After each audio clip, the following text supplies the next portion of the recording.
नमस्कार दोस्तों, आज की कहानी है। आप पैसे से सब कुछ खरीद सकते हैं, लेकिन माता पिता नहीं खरीद सकते हैं। आप पैसे से डॉक्टर खरीद सकते हैं, दवाई खरीद सकते हैं, घर की जरूरत की सारी चीजें खरीद सकते हो आप, लेकिन माता पिता को कभी नहीं खरीद सकते हैं। माता पिता की सेवा करना ही एक पुत्र का कर्तव्य होता है। एक गरीब लड़का था और उसके माता पिता ने उसको पढ़ाया लिखाया, गरीबी में उसको योग्य बनाया।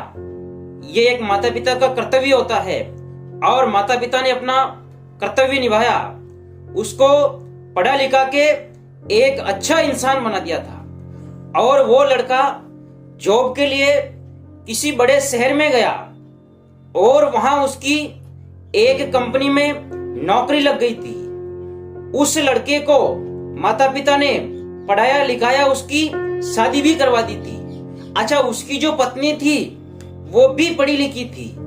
अब वो शहर में रहने लगे। देखिए, उसने गरीबी देखी हुई थी उस लड़के ने, तो उसको कुछ दिनों तो ऐसा लगा कि मैं गरीबी में रहा हूं, गरीबी में पला पोसा बड़ा हुआ और मेरे माता पिता ने मुझे योग्य बनाया। लेकिन जब वो अच्छा पैसा कमाने लग गया था तो अब उसकी गरीबी दूर हो गई थी।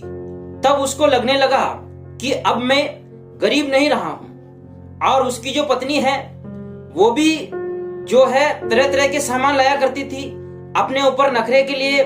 कभी कुछ सामान लाती, खरीदारी करती, बाजार जाती, ये सब वो करने लग गई थी। उनके पास पैसा हो गया था। अब वो पैसे के चक्कर में अपने गरीब माता पिता को वो भूल गए थे।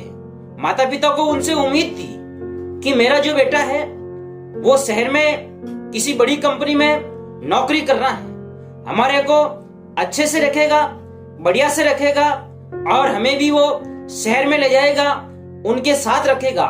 ये माता पिता का सपना था। लेकिन वो जो लड़का है पैसों के चक्कर में, पत्नी के चक्कर में माता पिता को भूल गया था। उसकी जो पत्नी थी वो भी यही कहा करती थी कि आपके माता पिता हैं वो बूढ़े हैं, वो शहर में अच्छे नहीं लगते हैं, शहर में वो अच्छे नहीं लगेंगे, शहर में अपन अच्छे लगते हैं, अपन पढ़े लिखे हैं, आपके माता पिता पढ़े लिखे नहीं हैं। लेकिन माता पिता पढ़े लिखे नहीं है तो क्या हुआ, उनमें तजुर्बा था, उनमें दया थी, उनमें भाव थे, तो उन्होंने अपने बेटे को पढ़ाया लिखाया और योग्य बनाया। लेकिन आज वो बेटा अपने माता पिता को भूल चुका है। शहर लाना तो दूर की बात, फोन करके कभी बात करके उनके हालचाल तक नहीं पूछते थे। अच्छा, उधर जो माता पिता है वो दिन रात भगवान से दुआ करते थे, प्रार्थना करते थे कि मेरा बेटा खुश रहे, कुशल रहे और जीवन में तरक्की करते रहे, उसको ऊंचा पद मिले। लेकिन उस बेटे के मन में माता पिता के प्रति कोई भाव नहीं था। दोस्तों, समय की बात है, एक दिन वो लड़का अचानक गंभीर बीमार हो गया, बहुत जोरदार बीमार हो गया था। तो उसके पास पैसों की कोई कमी नहीं थी, उसके पास खूब धन था और उसकी जो पत्नी थी वो भी पढ़ी लिखी थी।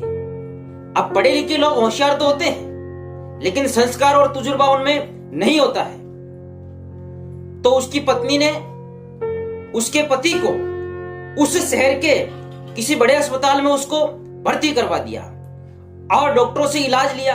खूब पैसा था उनके पास, डॉक्टर खरीद लिए, दवाई खरीद ली, नर्स खरीद ली, सब कुछ कर लिया। जितना पैसा वो लगा सके उतना उन्होंने लगा दिया। लेकिन उसका जो पति है वो ठीक नहीं हुआ था और डॉक्टर ने इलाज जारी रखा, लाखों करोड़ों रुपए खर्च कर दिए उन्होंने। अब यह सूचना शहर से उनके गांव पहुंची, उनके माता पिता के पास पहुंची। तब उनके माता पिता के मन में उसी समय दया आ गई थी। अब इतने दिनों से वो गंभीर बीमार है, गांव से लोग शहर में आते जाते हैं, किसी ने सुना होगा, किसी ने कहा होगा कि आपका बेटा गंभीर बीमार है और उस अस्पताल में उसका इलाज चल रहा है। और वो माता पिता किसी के द्वारा सुनी गई बात को सुनकर वो तुरंत उसी वक्त वो अस्पताल पहुंच गए और भगवान से प्रार्थना करने लगे कि हे प्रभु, मेरे पुत्र को ठीक करो, ये बीमार हो गया है, हम इसके लिए रात दिन दुआ करते हैं, ये कुशल रहे, अपने जीवन में प्रगति करता रहे। और उस विकट स्थिति में उसके माता पिता अस्पताल पहुंचे और वहां पहुंचकर अपने बेटे के हालचाल पूछे और माता पिता दोनों उसके पास में बैठ गए और उससे कहने लगे कि बेटा, तेरी तबीयत इतनी कैसे बिगड़ गई थी? आपने हमारे को सूचित नहीं किया, बताया नहीं, ऐसा क्या हो गया था? हमारे में क्या कमी थी? हमने हर संभव तेरी मदद की। यदि एक बार तू हमारे को याद करता तो हम उसी वक्त तेरे पास आ जाते। हम गरीब है तो क्या हुआ, हम गांव के लोग है तो क्या हुआ, हम अनपढ़ है तो क्या हुआ, हमने तेरे को पढ़ाया लिखाया, योग्य बनाया, और तुमने हमारे को एक समय भी बीमार के वक्त याद नहीं किया। बेटा, ऐसा क्या हो गया था? तब देखिए, वो जो बेटा है उसके माता पिता को देख के और वो खुश हो गया था और माता पिता ने कहा, बेटा तुम्हें कुछ नहीं होगा। माता पिता ने उसको हौसला दिया, विश्वास दिया, दुआ दी, और उस दुआ के आशीर्वाद से वो जो लड़का है 2 दिन में उसको आराम हो गया था, फर्क हो गया था।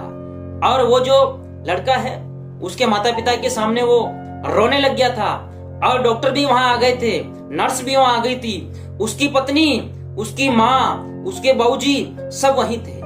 और डॉक्टर ने पूछा कि बेटा, मैं इतने दिनों से तेरे इलाज कर रहा हूं और तू 2 दिन में ठीक हो गया है, और ये कौन है और तू क्यों रो रहा है? तब उस बेटे ने कहा कि सर, मेरे से बड़ी गलती हो गई। तब डॉक्टर ने पूछा कि ऐसा क्या हो गया है? ये मेरे माता पिता हैं और ये गांव में रहते हैं, मैं इनको छोड़ के यहाँ शहर में आ गया। मैं इनका एक ही बेटा था, इनको मेरे ऊपर विश्वास था, लेकिन मैंने इनके साथ विश्वासघात किया है और ये मेरी बीमारी की खबर सुन के और मेरे बिना जानकारी के ये यहाँ आ गए हैं। मुझे इसलिए बहुत खुशी हुई है, मेरे जीवन में मेरे से गलती हुई है। तब डॉक्टर ने कहा कि बेटा, माता पिता से बढ़कर कुछ नहीं है। आपने अपने जीवन में सब कुछ खरीद लिया, दवाई खरीद ली, डॉक्टर खरीद लिया, नर्स खरीद लिया, जितना पैसा आप इलाज में लगा सकते थे लगा लिया, लेकिन माता पिता को आप नहीं खरीद पाए। अंतिम समय में आपके माता पिता यहाँ तक आए हैं तो उसे आपको खुशी मिली, दुआ मिली, और दवा तो मिल ही रही थी, लेकिन उस दुआ से, इनकी प्रार्थना से इन्होंने भगवान से दुआ की कि मेरा बेटा ठीक हो, कुशल हो, जीवन में प्रगति करता रहे। इन्होंने आपके बारे में कभी कुछ ऐसा नहीं सोचा जिससे आपको नुकसान हो। तब उसने माफी मांगी और वो जो लड़का है 2 दिन में ठीक हो गया था। वो लड़का सुधर गया था। अपने माता और पिता से वो कहने लगा कि मेरे से गलती हुई है, और उस बहू ने भी उनसे माफी मांगी। और वो बहू और जो बेटा था उसने कहा कि माँ और बाबूजी, अब हम आपको गांव में नहीं जाने देंगे, आपको भी हमारे साथ रखेंगे, हम सब मिलजुल के रहेंगे। तो दोस्तों, कहने का तात्पर्य यह है कि आप अपने जीवन में पैसों से सब कुछ खरीद सकते हो, लेकिन माता पिता नहीं खरीद सकते हो। आप उनकी सेवा करते रहिए। धन्यवाद दोस्तों। ये कहानी आपको अच्छी लगी तो आप वीडियो को लाइक करें, शेयर करें, कमेंट्स करें और मेरे चैनल धनुष बसेटिया को सब्सक्राइब करें। राम राम दोस्तों।